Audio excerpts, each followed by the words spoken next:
জয় মা মঙ্গলচণ্ডী।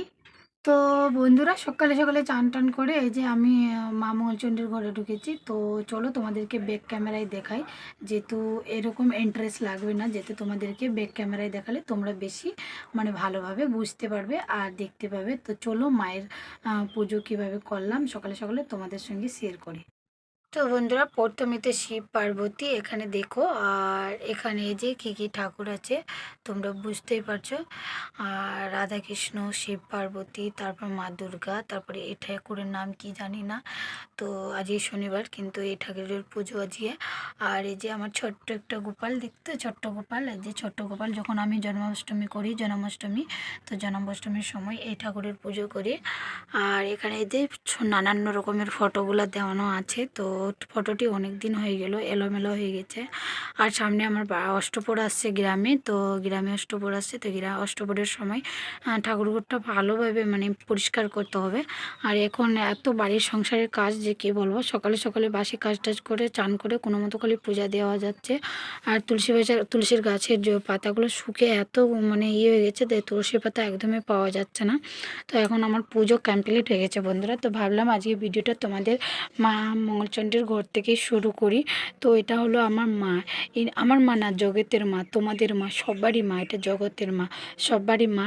তো যে কনায় আছে আমার লক্ষ্মী মা, কনে লক্ষ্মী মা আছে, যে লক্ষ্মী মা চুন্ডিতে ঢাকিয়ে গেছে। এটা লক্ষ্মী মা, যেটা আমরা লক্ষ্মী পূর্ণিমাতে বসাই। তো এটা লক্ষ্মী মা আছে। আর এটা আমরা বৈশাখ মাসে বসাই মা মঙ্গলচণ্ডীর সামনে যে বসাবো। তো মা মঙ্গলচণ্ডী এটা। আর পুজো আমার কমপ্লিট হয়ে গেছে, দেখতেই পাচ্ছ বন্ধুরা।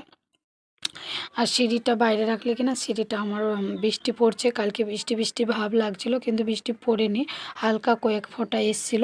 তো ভিজে যেত, ভিজে গেলেই তাড়াতাড়ি খারাপ হয়ে যাবে, নষ্ট হয়ে যাবে সিঁড়িটা। তার জন্য সিঁড়িটা আমি ঠাকুর ঘোড়ায় ঢুকে দিয়েছি, এই কোনায় এই সাইডে আছে। আর এই যে তোমাদেরকে এটি না আমি ঝুড়িতে রেখেছি, তোমাদেরকে দেখাইনি যেহেতু আমি টাইমে পাইনি। তো এখানে রেখেছি, এই যে দেখতেই পাচ্ছ সল্টেস।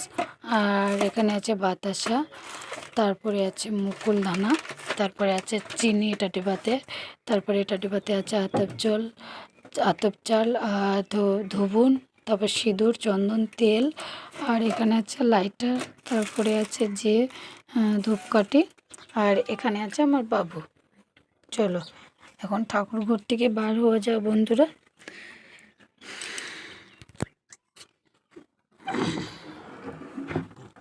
একটাই পাল্লা রাখি। আর এই যে এখানে ইটকেল দেওয়া আছে, তো ইটকেলটা টানি না, এখানে পর্দাটা দিয়ে দিই। এই পর্দাটা দিয়ে দিলে কি না হয়ে যায় সেফটি।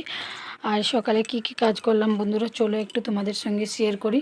এদের সকালে উঠে ঝাড়ঝাটা দিলাম, নোংরাগুলো ঘরের বাসি নোংরাগুলো ফেলে আসলাম। তারপরে টেবিলটা মুছলাম, টেবিলটা মুছে এই যে বোতলগুলো ঘষলাম শ্রাপ দিয়ে ঘষার পরে জলগুলো রাখলাম। একটাও বোতলে টিপি নাই, কারণ আমার ছেলে টিপি রাখে না। তারপরে বান্টিলে জল ভরলাম। আর রান্না করার জন্য অদন হয়ে গেছে, ডেগে জল নিয়ে নিয়েছি। আর এখানে যে গ্যাসটাও মোছা হয়ে গেছে। আমার সকালে যেগুলো কাজ ছিল, ডেক থেকে ভাত তরকারি আজারি করে রেখেছিলাম। যেহেতু বন্ধুরা আমরা মধ্যবিত্ত ঘরের বউ, ডেলি ভাত তরকারি বাঁচলে আমরা নষ্ট করি না, যেহেতু সকালকার আমাদের নাস্তাটা হয়ে যায়। তো তার জন্য আমরা ভাত তরকারিটা এটা সসপ্যানের মধ্যে রেখে দিলাম। বাসনপত্র ধুয়ে ঝুড়ির মধ্যে রাখছি, যেগুলো ছোট বাসন তো এই ঝুড়ির মধ্যে রাখছি, কারণ ছোট বাসনগুলো বড় বাসনের ভিতরে ঢুকে গেলে না উল্টি করে খোঁজাখুঁজি করতে আমাকে খুব বিরক্ত লাগে। তার জন্য ছোট বাসনগুলো ওই ঝুড়ির মধ্যে রেখেছি। তো আমার বোনের যে বিয়ের মুড়িগুলো বাঁচেছে, তো মা আমাদেরকে করেছে, এক বস্তা মুড়ি দিয়েছিল। তো মুড়িটি কালকে দেখো এই যে 4-5টা ডিব্বাতে রেখে দিয়েছি, কারণ এই বস্তাতে যে বস্তাটা আজারি করে রেখেছি দেখছো, এই বস্তাতে করে অনেক বড় মস্ত বড় বস্তাটা আছে। তো ওইগুলো মুড়ির বস্তাগুলো ডিব্বায় আজারি করে রেখে দিয়েছি। আর কালকে তোমাদের দাদাভাই নিয়ে এসছে যে তিতা শাক, এগুলো তিতা শাকের আজকে টক করব। আর যে করব মিশানো তরকারি, এই যে বেগুন, ঢেঁড়স, পটল, টমেটো, সজনা দিয়ে করব মিশানো তরকারি। এই যে দেখতে পাচ্ছ এটি দিয়ে সব মিশানো তরকারি। এখানে একটু একটু করে বাইর করে রেখেছি, কারণ আমি ফ্রিজে ঢুকালাম, তো তাই আমি এখানে শুধু রান্না করার জন্য রেখে দিয়েছি। চান করার যে কাপড় চোপড় সব কাচানো হয়ে গেছে, কাপড় চোপড় খেচে ছাদে মেলে দিয়েছি, শুকাতে দিয়ে দিয়েছি। আর এই 3টা গাছ খালি বেঁচে আছে, এখানে রেখেছি, কারণ ছাদে যত গাছ ছিল সব গাছ। এটা হলো আমার কল বাথরুম, আর যে কল বাথরুম মোটর, এখানে মোটর আর কলটা ভিতরে আছে সিঁড়ি ঘরে। আর সোফাটা বাইরে করেছি। তোমরা যারা আমার রেগুলার ভিডিও দেখছো তোমরা তো সবাই জানো যে আমি সোফাটা বাইরে করে নিয়েছি বারান্দাতে। আর এদিকে আমি ঘুমিয়ে বাসি কাজ করছিলাম বলে বিছানাপত্র কিছু ওঠা হয়নি। কিন্তু দেখো তোমরা চুটকিতে ভিডিওটা দেখতে থাকো, একদমই স্কিপ করবে না। একদম আমি চুটকিতে বিছানাটা সামটে তোমাদের সামনে চলে আসছি। তো বন্ধুরা আমি বেডরুম একদম সেকেন্ডে ক্লিন করে নিলাম, যেহেতু পরিষ্কার পরিচ্ছন্ন করে নিলাম। আর দেখো কেমন লাগছে আমার বেডরুম, তোমরা অবশ্যই কমেন্টে জানাবে। আর মেশিনে কাপড় পরেছে এক ব্যাগ, যেহেতু মেশিনে বসেনি, আমি টাইমে পাচ্ছি না, তো মেশিনেও বসতে হবে। আর এটা হলো আমার বেডরুম। আর এই কোনায় আছে কুলার, এই কোনায় আছে কুলার, আর এই কোনায় আছে জানলা, জানলার পাশে কুলার। আর এখানে আছে আমার সামনে গেটের সামনে আছে মেশিন, তারপরে আছে আমার বেডরুম। তো আমার বেডরুমটা তোমাদেরকে কেমন লাগলো, তো চলো ওই ঘরেও তোমাদেরকে দেখিয়ে নিই, যেহেতু আমি সকালে সকালে কি কাজ করি সকাল 5টা থেকে।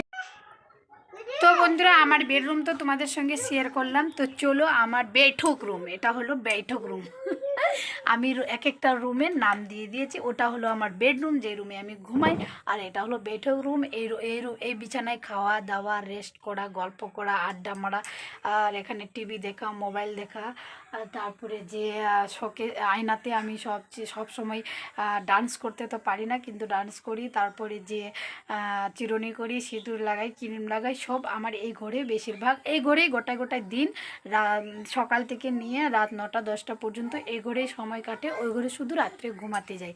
তো এই ঘরে এক কোনায় আছে যে আমার চৌকিটা, এটা হলো আমার চৌকি। আর তারপরে ওই কোনায় আছে তোমাদের দাদাভাইয়ের দোকান, কসমেটিকের দোকান। আর তারপরে এই কোনায় আছে আমার ফ্রিজ, ফ্রিজের ওপর আমার রিং লাইট স্ট্যান্ড, ফ্রিজের উপরে রিং লাইট আর স্ট্যান্ডটা রাখা আছে। তারপরে আমার আছে শোকেসের উপরে টিভি, মেয়ে দেখছিল গান। কি হলো বাবা, দিয়ে দে, কি লিলি দিয়ে। তো বন্ধুরা এরকম করে আমার সংসারের কাজকর্মগুলো হচ্ছে আর করছে। তো চলো আমার ভিডিও কেমন লাগলো তোমাদেরকে অবশ্যই কমেন্টে জানাবে। এখন শুধু বাকি থাকলো সকালকার খাওয়া আর এখন দুপুরবেলার রান্না, তারপরে এটি কাজ হলেই আমার সমস্ত কাজ হয়ে যাবে। তো বন্ধুরা সকাল 5টা থেকে নিয়ে 10টার মধ্যে কিভাবে আমি সংসারের কাজ করে কমপ্লিট করে ফেলি, তো চলো তোমরা এই ভিডিওটা দেখে কেমন লাগলো তোমরা অবশ্যই কমেন্টে জানাবে। তো সকাল 5টা থেকে নিয়ে 10টার মধ্যে সব কাজ আমার কমপ্লিট, সংসারের সব কাজ কমপ্লিট।